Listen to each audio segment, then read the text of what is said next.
негизи китеп окуган жана китеп окубаган коомдун айырмасы кандай болору тууралуу кенен баяндама жазылып, бул 451 Фаренгейт китебинде так даана көрсөтүлүп берилген экен. Мен ар бир учурдагы мекендешибизге бул китепти сунуштайм. Себеп дегенде бул китеп аркылуу учурдагы биздин оор абалыбыз, китеп окубаган абалыбыз менен кандай бир туңгуйга барып калуу коркунучу барын алдын алууга толук маалыматтар берилет. Жалпы Google Press'тин жааматына мына ушундай эмгектер үчүн ыраазычылык билдиребиз. Ишиңиздерди жакшылык коштоп турсун дейм.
Рэй Дуглас Брэдбери. Рэй Брэдбери 20-21 кылымдын эң атактуу америкалык жазуучулардан бiri. Бул реалдуу эместин сүрөттөлүшү деп айткан. Саламатсыздар, достор. Так, перевод издания этой книги финансово не подошивало. Well, I was about 9 or 10 years old. And at the time... Батыш адабияттары боюнча жакшыраак жана ошо китептерди жакшыраак түшүнүп берген. Китеп окуу, ойлонуу дегенди көбүбүз биле бербейбиз. Бирок ошол эле Илон Маск, Билл Гейтсти айтканда биз алардын акчасын эле айта беребиз да. Ошондуктан ушул биздин коом, биздин кыргыз жаштары интеллигенция баары окусун деп кыргыз тилинде которулуп отурат. Китебибизди кыргыз тилинен которулду. Аны которгон ошо ата-аналарга токтолуу үчүн атайын токтолуу үчүн.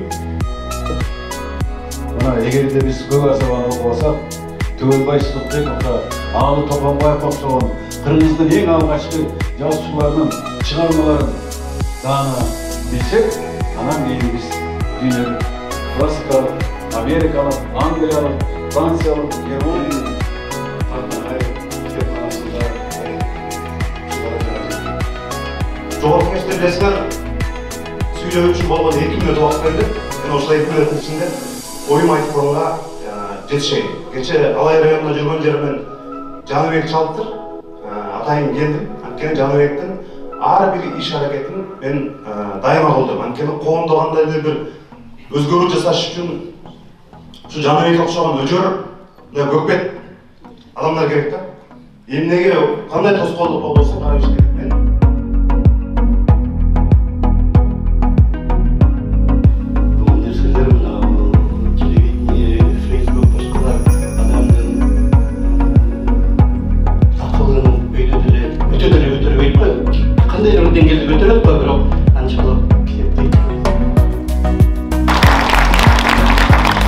Андыктан китепти чыгарганын процессин кандай кыйын экен, кандай бапестеп салмакчылык пунктуация ар бир тикиси болобу, тирesi болобу баарынын айырмасын көп билбейт. Каршы бирок ошонун баарын карап, бир керектерин сүйлөшүн, бир керектерин ою бир, башка керектерин сүйлөшүн, анын ою башка.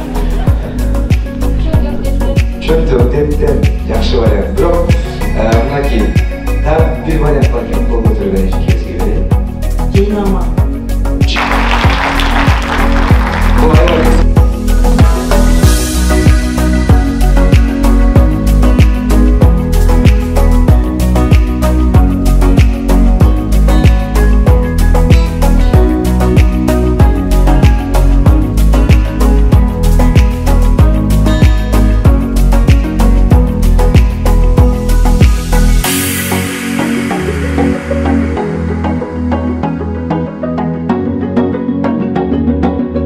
койгонубуздун себеби бул китеп башка көркөм чыгармалардан айырмаланып, Кыргызстанда учурда китеп окуу маданияты калыптанып келатат.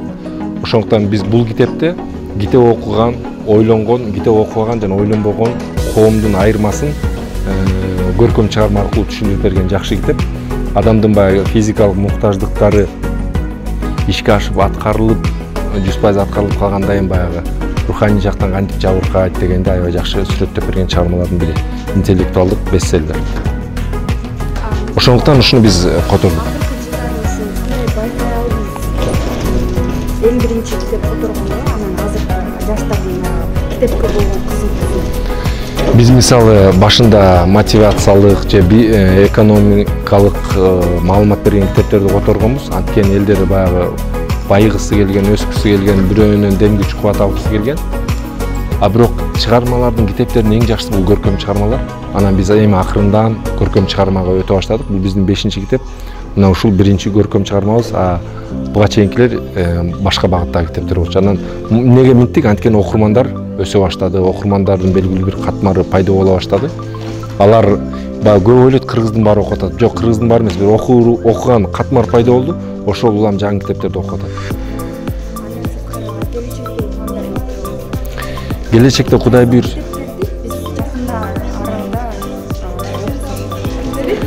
Кудай буйруса ошо жакын арада жана Хусейн атанын китебин, Raising Readers деген китеп, анан Becoming a Digital Parent деген китептерди которуп атабыз. Ошол китептерди окусак болот. Анан биз ар бир китеп менен жөн эле китепти которуп койбой, бир интеллектуалдык иш-чара, илимий конференция өткөрүп, анан ал китеп боюнча ар кыл багыттагы жарыш, китептеги идеяны жайылтуу максатында өткөрүү планыбыз бар. Буюрса, мисалы 451 Фаренгейт боюнча бул ачылышы, эми ушул китепке байланыштуу мындай китеп жарышы эмес, башкача форматта мындай Reading Club деп коет, ушул сыяктуу бир иш-чараларды буюрса дагы өткөрөбүз. Меня зовут Нолан Джонсон, я пресс-секретарь посольства США. У меня очень хорошая цитата. Китеп билим булаги, билим умыр чираги. И это верно. Я совсем верю в эту цитату. Это свободночное мероприятие очень важно, потому что эта книга Фahrenheit 451, это очень важная книга, потому что это показывает, что без книг нет жизни. И мы знаем, что книга очень важна для жизни, для знания, для нашего будущего как человечества. И посольство США не поддерживало финансово этот проект, но поддерживало совсем полностью душой. Мы очень рады увидеть, что люди здесь, Google Press, например, они работают за развитие кыргызскоязычной книги, литературы, культуры. Это что-то, которое мы поддерживаем в целом. Мы очень рады увидеть этот большой шаг вперед. Поздравляю вас. Отлично. Рахмат. Чоң рахмат, ушундай Жаныбек мырзага, ушинтип бизди кыргыз тилде китептерди окуганга чакырган үчүн. Ошондой эле биз Баткен Foods компания Абылгазы экөөбүз Баткен өргөсүнө дагы бизден Буга Экспресс чыгарган негиздеген которулган китептерди Баткенге берели деп атабыз. Биздин максатыбыз өнүгүп өсүү чогуу. Саламатсыздарбы достор, менин атым Адам. 451 Фаренгейт чыгармасын кыргызчалаган автормун, котормочумун десем болот. Бул чыгарма эмне үчүн окулуш керек? Себеп дегенде эң биринчи менин жеке котормочу катары, анан ушу чыгарманы окуган окурман катары оюмда калган нерсе адамдардын кайдыгерлиги бир алып барып анга такайт, алардан оңой менен чыга албайт экенбиз. Ошон үчүн чыгарманы мен азыр кол койдуруп бер деп суранып атышат, ошол жерге кол коюп аткан жасап атам. Кайдыгерликтин кесепети жөнүндөгү чыгарма силерди кайдыгерликтен арылтсын деп. Силерге ошону кааларым. Бул китептер эми чыкты, бардык Кыргызстандын, Бишкектеги бардык китеп дүкөндөрүндө сатылып турат. Алыңыздар, окуңуздар, ойлоруңуздар менен бөлүшүңүздөр. Чоң рахмат.